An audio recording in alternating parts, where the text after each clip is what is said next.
Hello, everybody. Welcome back to another episode of Rangers Rando. I'm Rangers Rando. We're going to be covering the last game against Ottawa and talking a little hype before this next game against Ottawa at home. This last game was the Sam Rosen flu game. I love Sam, and I love his announcing, and I love his play calls, and I think the calls that he makes on the Mika Zibanejad 5-goal game, the Panarin overtime winner, Rangers win, is awesome. He sounded so terrible. But hey, just like the Michael Jordan flu game, it was the Sam Rosen flu game, and the Rangers got the win. Another highlight of that game, before we get into the actual game play, was the segment that MSG Networks did on the kid who is a big Mika Zibanejad fan and got a puck, I think it was last year or a few years ago when the Rangers were in town. And then this time, the kid got a stick from Mika Zibanejad. He held up a sign that said, look, this was, I think it was 3 years ago. This was me 3 years ago. Can I get a stick this time? And they were showing, Mika gave him a stick. What a great guy.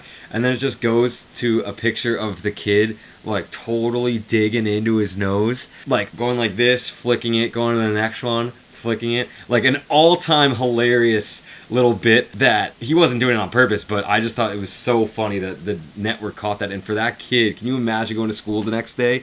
You're so pumped you got the stick, you don't even know that you were on TV picking your nose. He's gonna get flamed at school. Oh my gosh, poor guy. But hilarious nonetheless. Another thing, Ryan Reeves traded to the Minnesota Wild for a 5th-round pick. First of all, I love that because we could have taken future considerations, a 7th-round pick, a 6th-round pick. We get a 5th-round pick. They're not, there are 5th-round picks that excel in the league, and also it clears up so much space for us. It gets him. He wasn't even playing, so it was just a waste of time for him and for us. And now we're gonna have more ability, around $6.6 million, to make moves at the trade deadline or before. So I think that was a great move. Drury has been doing moves like this fairly well since the trade deadline last year, and I'm excited to see what player we get at the deadline. And then just a quick little news bite about Brennan Othmann. So he was traded from Flint Firebirds to the Peterborough Petes, I think, and he scored a goal against his old team, and I guess he must have been salty that he actually got traded from that team. He scores a goal and stares down his old team's bench, and then he gets a 10-minute misconduct. And I've seen different reports saying, like, one person's like, that's a weak call, like, just let the kid have some emotion. And another side saying, not a great look for the kid here. I'm so on the side of that's so weak. Who cares? He's showing that he's a competitor, and he's, like, pissed. And I saw the video. It was not that bad. He literally just, like, looked and, like, was like, yes, let's go. 10-minute misconduct, I think that's a game, too. That's terrible. Terrible call. But glad that Othmann is still producing and is a little firecracker. I'm going to love to have him on the team next year. But yes, that brings us to the Daddy Lindgren episode. Ryan Lindgren, you are all of our daddies. Let's go.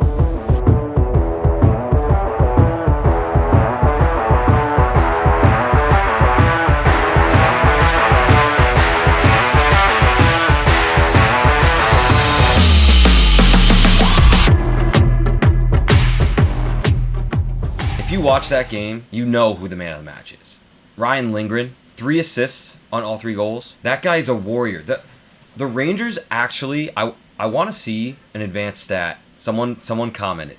How do the Rangers play? What are their stats like with Lindgren on the ice, or not even on the ice, on the bench, like in the lineup versus not in the lineup this year and last year? Because it seems like whenever he gets hurt, whenever he goes to the locker room, whenever he has to take a day to rest or is nursing an injury, the Rangers blow up. They can't do anything. And when he's on the ice, he's just the rock. Like this was his first 3-assist game in his NHL career. So it's not like he's a crazy point producer like Fox, but he holds it down and he's a warrior. He's willing to do whatever it takes to win the puck battles, to give up his body, to block shots.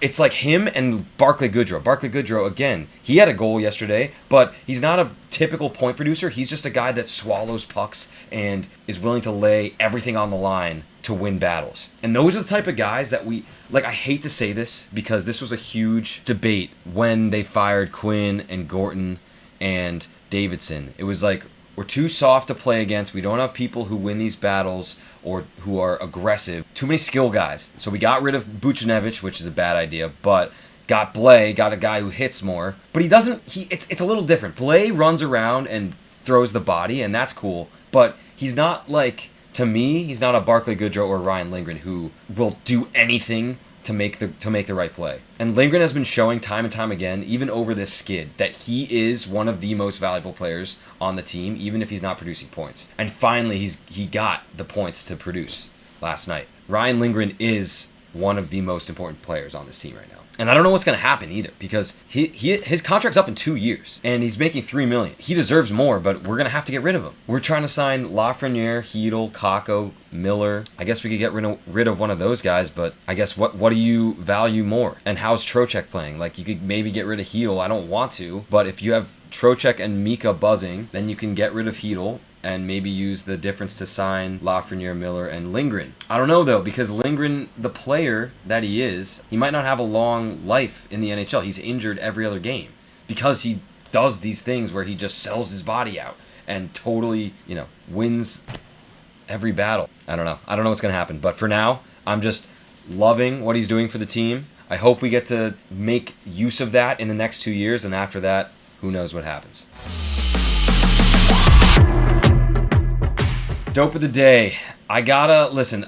Trouba, he's our captain, right? I want to preface this by saying I don't hate Trouba, but it's clear that he's injured, and the fact that he won't rest for a day. I know he's the type of competitor that's not going to ever rest, and he's going to want to get out there and never leave his boys hanging. And him out of the lineup means Hayek in the lineup, or at least two of Hayek and Jones. But it's kind of hard to watch. I don't know if you watched just him in the last couple games. He's clearly nursing something. He's making plays that he normally doesn't play because something's wrong. I don't know if it's leg or his lower body, but he's doing things that normal Jacob Trouba wouldn't do, because normal Jacob Trouba, he's guaranteed to shoot it into your pad, at the point. That's kind of a roast, but whatever. But otherwise, he's physical, and he's pretty good at making the physical, smart play, and he just has not been. And I think dope of the day is Trouba, but it's also Gallant, because Gallant said, yeah, I was thinking about taking him out, but he wouldn't let me do that. It's okay, I understand, like I said, competitor, but you're the coach, dude. Make the best call for the team. If an extra day or two of not skating helps Trouba, or even if it's 2 games, that might be, 2 games might be over 4 or 5 days of not skating and letting yourself heal, ice, whatever you got to do, that's okay. And rather it now than end of the season, I guess it depends what kind of injury it is. If it's going to be an injury that just won't go away for months and he's going to play through it, okay. But it seems like you might want to rest him. So Gallant and Trouba are dopes right now. Unsung hero. I know I just went on a spiel, a too long spiel about Ryan Lindgren, but I still think he is one of the unsung heroes because, and he's both. He's man of the match and unsung hero. It just every day he does something different that you're like, yeah, that guy he's not going to score every time. He's not going to score a lot of points, but he does the little things, and it really makes a difference. So he's one. 2 is Halak. He gets his first win as a Ranger, thankfully, because we were needing that. We need Shesterkin to take a night off or 2 here or there and get his game back, because it's clear that Shesterkin's frustrated with himself and he's in his own head. And so if we can alleviate some of that pressure for Halak to go in and get a dominant win, which I think last night was pretty dominant. He made some really good saves. He played well. So I want to give that to him, unsung hero, and Lindgren for all time.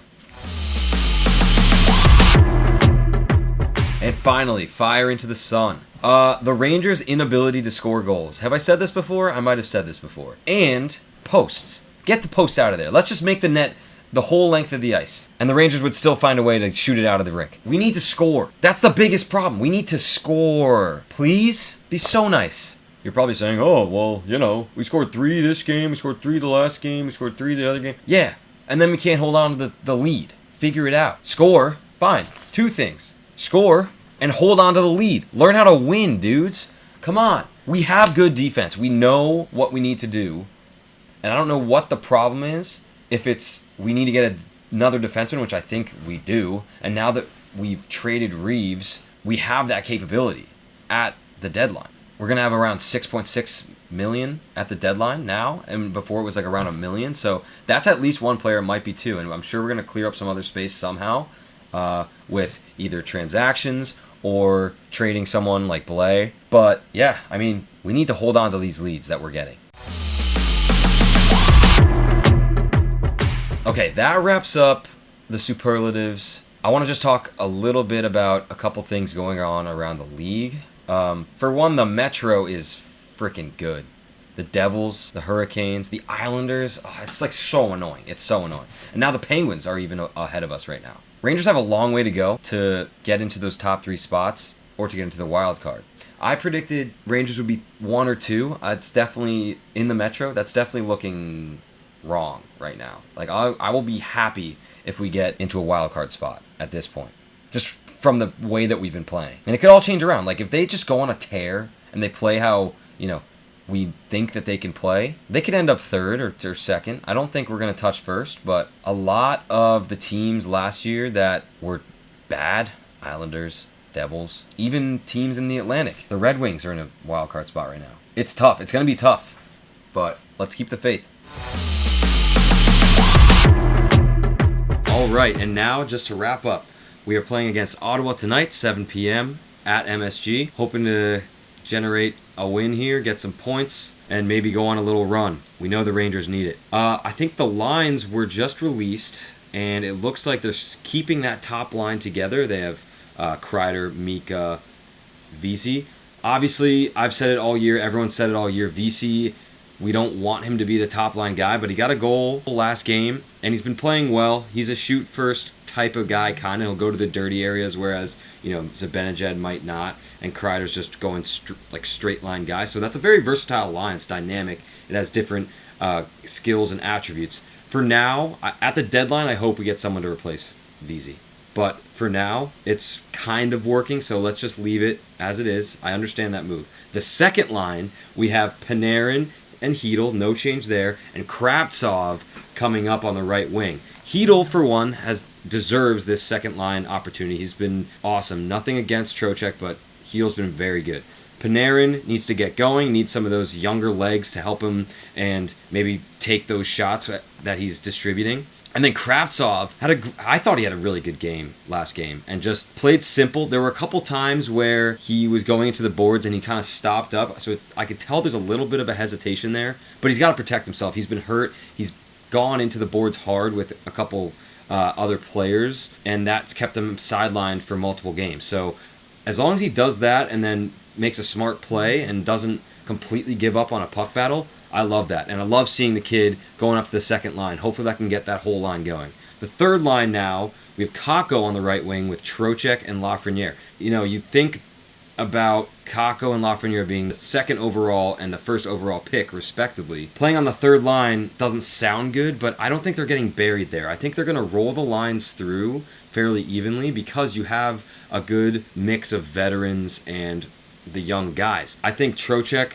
is defensively responsible. I think Kakko and Lafreniere can benefit from being together and with a center that is more of a veteran. And then, of course, you have the fourth line, which it looked like Carpenter was doing a bag skate, so it's probably going to stick with Goudreau centering Blais and Gauthier, which I'm good with too. Like, as long as those guys can wear out the other team and Gauthier keeps firing and skating fast, I'm good with that lineup.